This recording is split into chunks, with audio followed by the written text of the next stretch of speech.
Hello, I'm Mikari and welcome back to Let's Play Boktai. The sun is in your hand. Now let's take on the other Undead Dungeons that are just before the next dungeon.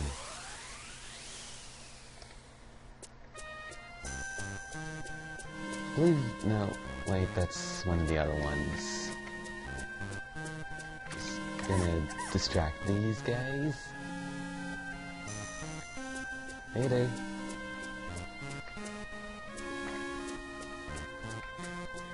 And you want to go in here to get the key. Yeah, he just explains pushing boxes. Yeah.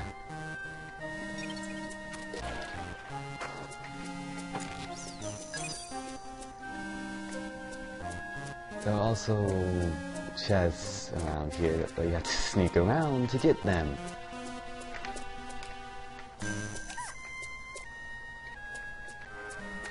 Yeah, that's the first time I've ever not actually been caught by them.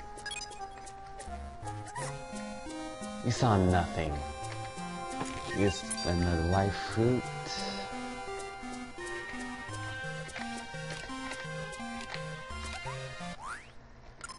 I forgot to change the frame.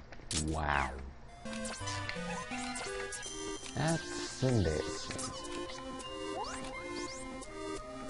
Yes, if you sneak down here, you can get another silver coin. I'm gonna be, well, not trying, I am going to get all of them. It's just gonna take quite a while.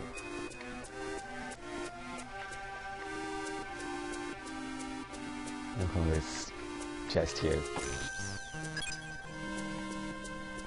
Only the chests that you get from the trap are randomized. The ones in the dungeons will always carry the same stuff.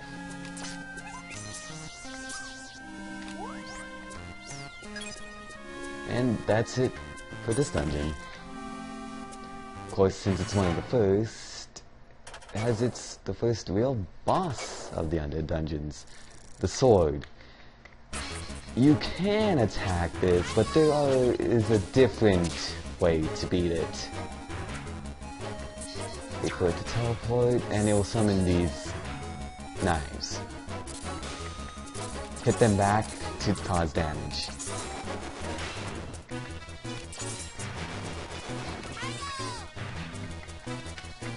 Of course,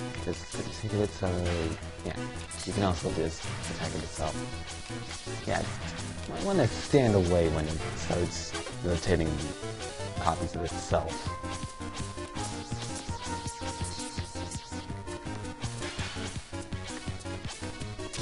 Okay, that was way too close for comfort.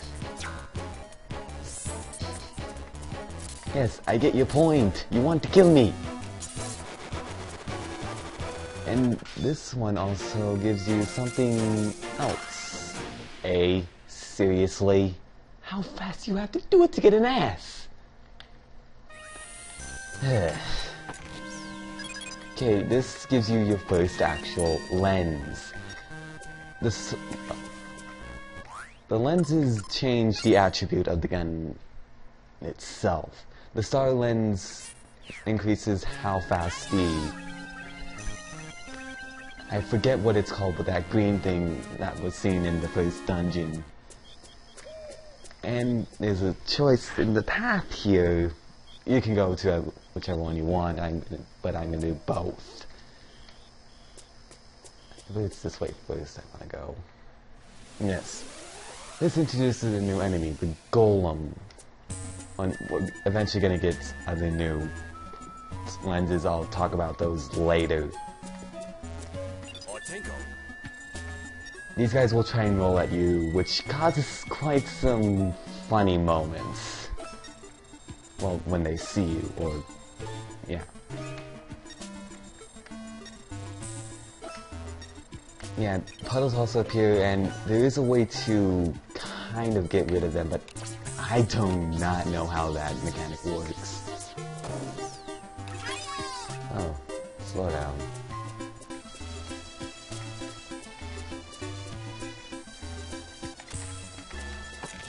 trust me, getting all the items really helps later on. Might look easy now, it gets a lot harder.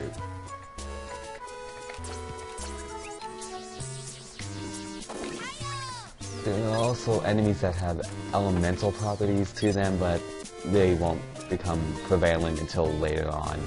And even then, they aren't that numerous. You saw no one. And here's a new frame. In fact, it's one of my favorites. This spear frame. Watch this. Bink! They go flying when you hit them. In the back. Which will also stun them. Spear has the most stunning capability and does actually quite a bit of damage. But it's incredibly close range. Trust me, they go flying later on when hit.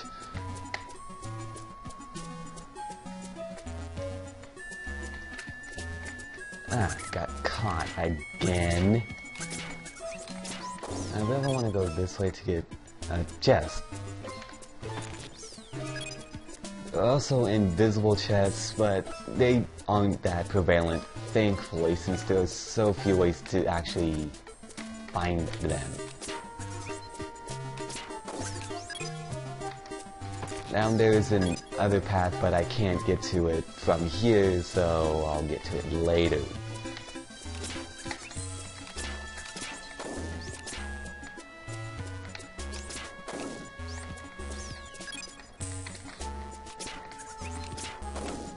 And here's the boss. This is actually kind of funny, what you can do here.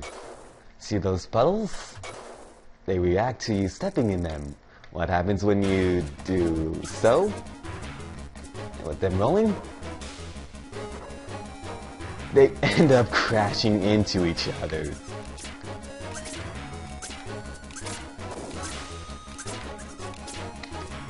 fact, that's the first time almost all of them have run into each other. That's never really happened before. That wasn't too difficult.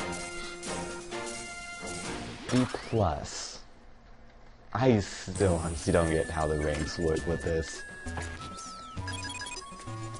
Now, you can move on here to go to the next Immortal Dungeon, which are the main dungeons of the game, but I'm gonna go back to the other one to get the stuff there. And this is how the magic squares work.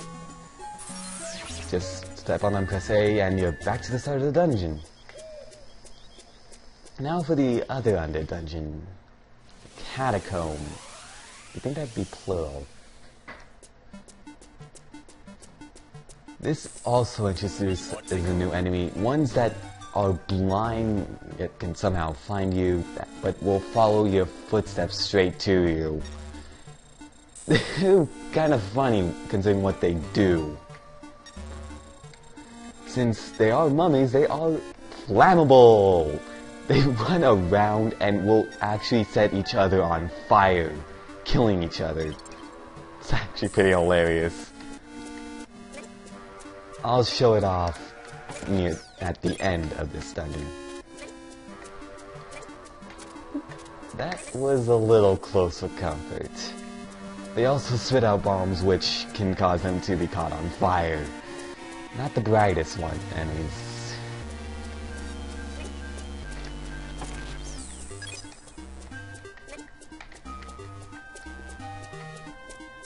Okay. Ah, yes. And they can't see you on the wall, but they can somehow tell you when you get off the wall and then onto another wall. I hope I have enough time for this. Yeah, is a solar station, that's what it's called.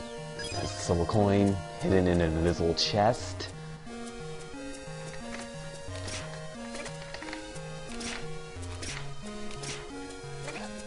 And he's on fire! Don't touch me, don't touch me!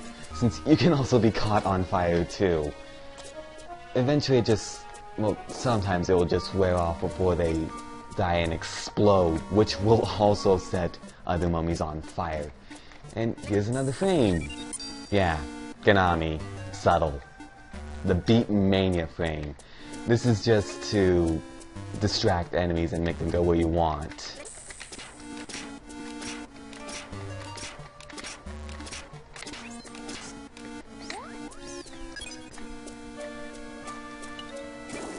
Ah, yes.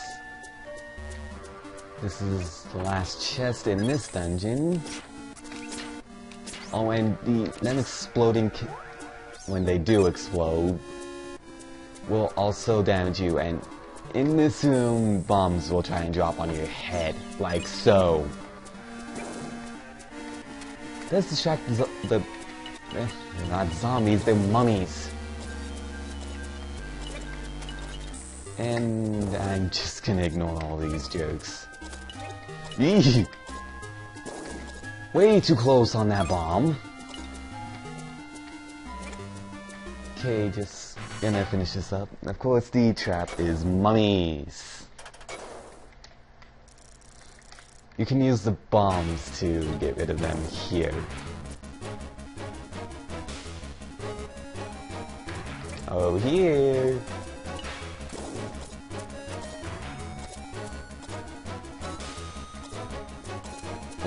This isn't gonna work as planned.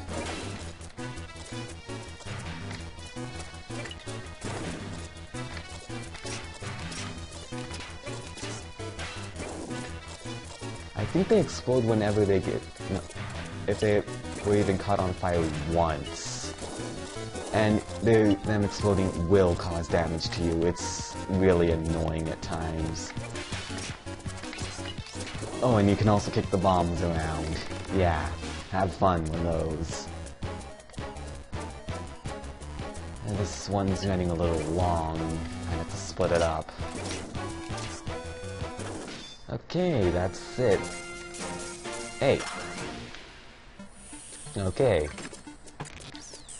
I didn't expect to get one of those so early. But, you'll have to wait until far later to find out what those do, if I ever use them.